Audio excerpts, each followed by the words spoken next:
Xankəndi 6 Mart 25-ci il. Ama bu köyde o şey değil. Ben kalmışım orada. Bu da alt oldu. Burak oldu değil mi?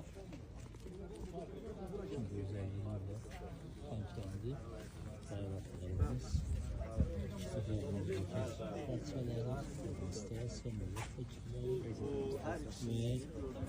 binanın memarı Azərbaycanlıdır. Hörmət eləyin. Orada Nəsrullah Kəngərli oldu. 70-ci illərdə o bina tikilib, 60-cı illərdə oldu. Cevap okuldu. Bu binada oturuyor. Kösaryan da bu binada oturuyor.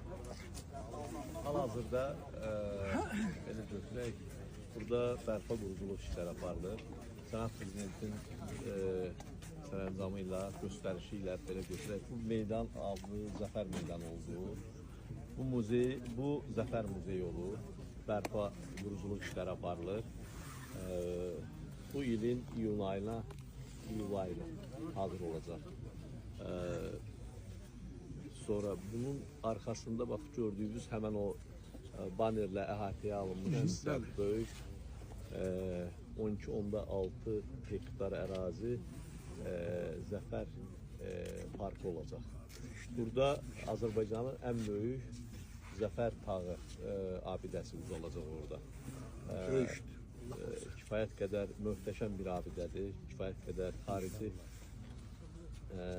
Chapman Taylor tərəfindən hazırlanıb bütün park və onun layihəsi içindəki Zəfər tağları və kifayət qədər belə götürək buranın insanlar üçün, gəzinti üçün, arzuda vaxtın təyin üçün çox unikal bir şərait yaradılır həmin parkda. İndi növbəti dəfə inşallah səfərinizdə açılışı olandan sonra baxarsınız, unikal bir park olacaq. Dövlət Tarix Muzeyi nəzərdə tutulur? Muzey buradadır. Bu Zəfər muzeyi olacaq. Tarix muzeyi. Onun bir cüşəsi olaraq olacaq burada. Sözsüz möhtəşəm bir muzey olacaq. Muzey yoxdur. İndi yoxdur.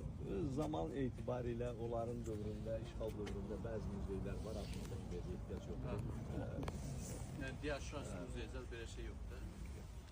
Rayonlarla bağlı işğaldan azad olunmuş bütün rayonlarda ad müxtəlif adlar altında muzeylər hamısında olacaq. Amma indi bugün yəni insanlar hələ axıra qədər köç etməmiş filan muzeylər haqqında danışmaq əlbəttə ki tezdir. Mən də istəyirəm fürsətdən